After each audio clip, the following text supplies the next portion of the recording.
السلام علیکم ورحمۃ اللہ وبرکاتہ۔ الحمدللہ وکفا وسلام علی عبادہ الذین اصطفیٰ وبعد۔ محترم ناظرین، آج کے اس ویڈیو میں نماز با جماعت کا طریقہ بہت ہی اہم عنوان ہے، بہت ہی اہم ٹاپک ہے اور یہ ہر آدمی کی ضرورت ہے، اس لیے آپ دھیان سے اسے سنیں، عمل کرنے کی کوشش کریں اور دوسروں تک بھی شیئر کریں، کیونکہ یہ ٹاپک، یہ عنوان جو میں آپ کے سامنے بتانے جا رہا ہوں یہ آپ کی زندگی سے نہایت ہی اہم رشتہ ہے، اس کا نہایت ہی اہم تعلق رکھتا ہے۔ تو آئیے بغیر کسی تفصیل کے میں شروع کرتا ہوں۔ دیکھیں، نماز با جماعت کا جو طریقہ ہے اس کے لیے تیاری کریں کہ آپ کو نماز با جماعت کے لیے آنا ہے۔ تو آپ مسجد کی طرف جب آپ آئیں گے تو آپ کو اطمینان کے ساتھ آنا ہے۔ مسجد کی طرف جب آپ آئیں گے تو اطمینان کے ساتھ آپ کو آنا ہوگا۔ بخاری کی روایت ہے 908۔ اسی طریقے سے جب آپ مسجد میں داخل ہوں گے تو دایاں پیر مسجد کے اندر رکھیں گے اور دعا پڑھیں گے۔ دعا کیا پڑھیں گے؟ بسم اللہ والصلاۃ والسلام علی رسول اللہ، بسم اللہ والصلاۃ والسلام علی رسول اللہ، اللہم افتح لی ابواب رحمتک، ابن ماجہ 632، اسے دیکھ سکتے ہیں آپ۔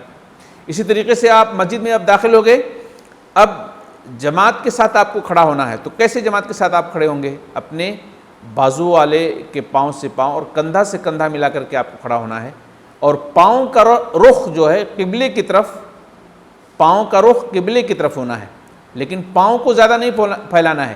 ہم دیکھتے یہ ہیں کہ اگر آزو بازو والے پاؤں نہیں ملاتے ہیں، ہمارے پیر سے پیر نہیں ملاتے ہیں، تو لوگ اپنے پیر کو اس قدر پھیلا لیتے ہیں کہ دیکھنے والا ایک دم بالکل کبھی کیمرے سے تصویر لے کر کے سوشل میڈیا پہ ڈال دیتا ہے کہ دیکھو یہ لوگ کیسے نماز پڑھتے ہیں۔ محترم ناظرین، ایسی حرکتیں نہیں کرنی چاہیے۔ آپ اچھے انداز میں، نارمل انداز میں کھڑے ہوں، جیسے آپ کھڑے ہوتے ہیں ویسے ہی کھڑے ہوں۔ آپ کوشش کرتے ہیں بازو والے سے پیر ملانے کے لیے، لیکن اگر وہ نہیں ملاتا ہے تو آپ بالکل کوشش مت کریں، آپ چھوڑ دیں اس کو اس کے حال پر، ٹھیک ہے؟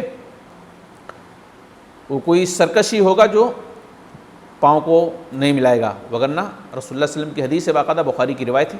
صحابہ کہتے ہیں کہ رسول اللہ صلی اللہ علیہ وسلم کا جب یہ حکم آتا تھا تو ہم نے کہا اپنا ہر ساتھی پاؤں سے پاؤں، قدم سے قدم اور کندھے سے کندھا ملا کر کے نماز میں کھڑا ہوتا تھا۔ تو پاؤں اور کندھا ملانا ہے، پاؤں کا رخ آپ کو قبلے کی طرف کرنا ہے، پاؤں زیادہ نہیں پھیلانا ہے۔ دوسرے سے ملانے کی ٹینشن میں آپ بے ڈنگا کھڑے ہو جائیں، یہ اسلام کے خلاف ہے، ٹھیک ہے؟ بخاری 725 اور داؤد 670 کے اندر آپ اسے دیکھ سکتے ہیں۔ بیچ میں خلل نہیں چھوڑنا ہے۔ کیوں؟ بیچ میں اگر آپ خلل چھوڑیں گے، بیچ میں اگر جگہ آپ چھوڑیں گے تو شیطان گھس کر کے آپ کی نماز کو برباد کرے گا، آپ کو وسوسوں کا شکار بنا لے گا، اور آپ یوں ہی کھڑے رہیں گے لیکن آپ کیا نماز پڑھتے ہیں آپ کو کچھ فائدہ نہیں ہوگا۔ اسے امام نسائی نے اپنی کتاب سنن نسائی کے اندر حدیث 814 میں ذکر کیا ہے۔ یہ حکم مرد اور عورتوں کے لیے ہے، یعنی عورتیں بھی اگر جماعت کے ساتھ نماز پڑھتی ہیں نا تو ان کو بھی اسی طرح سے کرنا ہے، کیونکہ رسول اللہ صلی اللہ علیہ وسلم فرماتے ہیں صلو کما رأیتمونی اصلی، بخاری 6008 میں اس کو دیکھ سکتے ہیں۔ اب آپ نماز میں داخل ہو گئے، پاؤں سے پاؤں ملا لیا، کندھے سے کندھا ملا لیا، آپ امام کے ساتھ اب نماز جاری کر دی، آپ شروع ہو گئے، آپ امام کے ساتھ نماز، آپ کی نماز شروع ہو گئی۔ اب آپ کو کرنا کیا ہے؟ امام کی اقتداء کرنا ہے، امام کی اقتداء کرنا ہے۔ انما جعل الامام لیتم بہ، بخاری کی روایت ہے کہ امام اس لیے بنایا ہی گیا ہے کہ تم اس کی اقتداء کرو۔ امام سے آگے کوئی کام نہیں کرنا ہے، ٹھیک ہے؟ امام کے ساتھ یا امام کے پیچھے کرنا ہے۔ امام رکوع کر رہا ہے تو آپ اس کے آگے مت جائیے، امام اٹھ رہا ہے آپ آگے مت جائیے، امام سجدہ کر رہا ہے آپ اس سے پہلے سجدہ مت کیجیے، یعنی امام کے کسی بھی عمل سے پہلے آپ کوئی بھی عمل نہیں کر سکتے، یا تو ساتھ میں کریں گے یا اس کے بعد میں کریں گے، اور بعد میں کریں گے تو شاید آپ کے لیے زیادہ مناسب رہے گا، ٹھیک ہے؟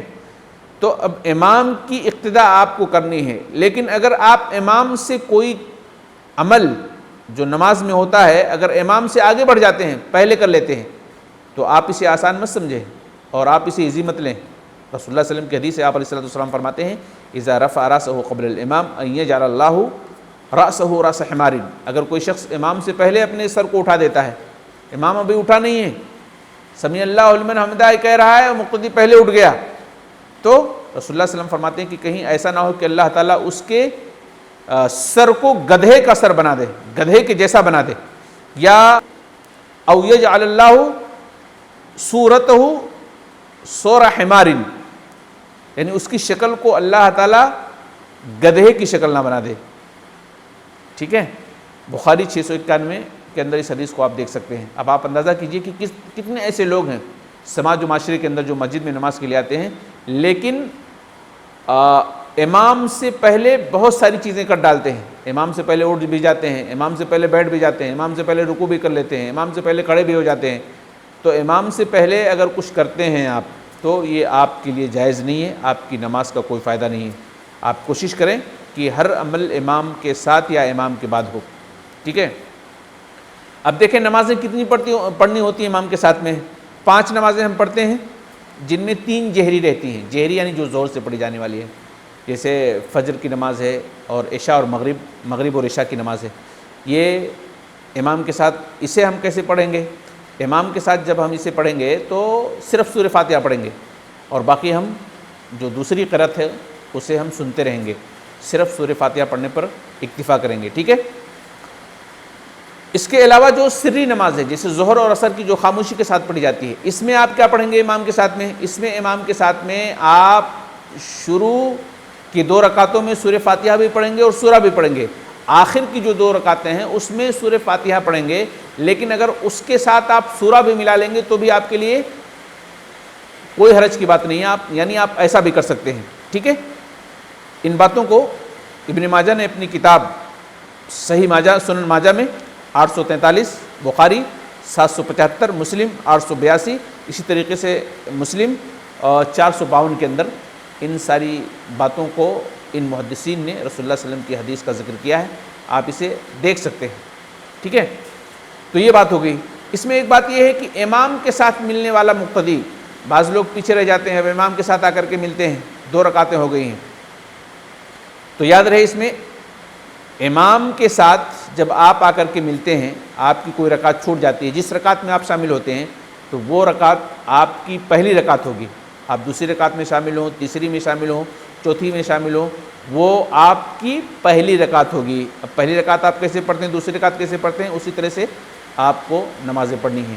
ایک بات اور اس کے اندر ایک مسئلہ یہ ہے کہ بہت سارے لوگ کہتے ہیں کہ اگر ہماری 1-2 رکعتیں چھوٹ گئیں تو کیا جب ہم شامل ہوں گے تو اس میں دعائے ثنا پڑھیں گے؟ نہیں، آپ دعائے ثنا نہیں پڑھیں گے، کیونکہ دعائے ثنا پہلی رکعت سے شروع ہوتی ہے. یعنی جب امام کے ساتھ آپ شروع سے شامل ہوں تو اس وقت یہ ثنا پڑھی جاتی ہے، لیکن چونکہ آپ امام کے ساتھ شروع سے شامل نہیں ہیں اس لیے آپ جو ہے دعائے ثنا نہیں پڑھیں گے. جب بھی آپ شامل ہوں گے، آپ کی رکعتیں چھوٹ گئی ہیں، آپ سورہ فاتحہ سے شروع کریں گے. ٹھیک ہے. باقی امام کے ساتھ ساری چیزیں کریں گے. ایک اہم مسئلہ یہ ہے کہ جب امام دونوں سلام پھیر لے گا، یعنی جن لوگوں کی رکعتیں چھوٹ گئی ہیں، امام کے دونوں سلام پھیرنے کے بعد ہی مقتدی کھڑا ہوگا اپنی رکعتوں کو پوری کرنے کے لیے. بہت سارے لوگ ایسا کرتے ہیں کہ امام ابھی ایک ہی سلام پھیرتا ہے کہ کھڑے ہو جاتے ہیں. بالکل صحیح نہیں ہے. جب امام دونوں طرف سلام اچھی طرح سے پھیر دے، السلام علیکم ورحمۃ اللہ، السلام علیکم ورحمۃ اللہ، ایسا پھیر دے دونوں طرف، پھر اس کے بعد جو ہے مقتدی اپنی بقیہ رکعتوں کو پوری کرے گا. اس بات کو امام بخاری نے اپنی کتاب صحیح بخاری 363، نسائی 125، ماجہ 389، مسلم 274، داؤد 149، احمد 18175 کے اندر اس بات کو ذکر کیا ہے، رسول اللہ صلی اللہ علیہ وسلم کی حدیث کو ذکر کیا ہے. آپ اس کی تفصیلات کو دیکھ سکتے ہیں. اللہ تعالی ہم سب کو نماز با جماعت پڑھنے کی کتاب و سنت کی روشنی میں توفیق عطا فرمائے. آمین رب العالمین. السلام علیکم ورحمۃ اللہ.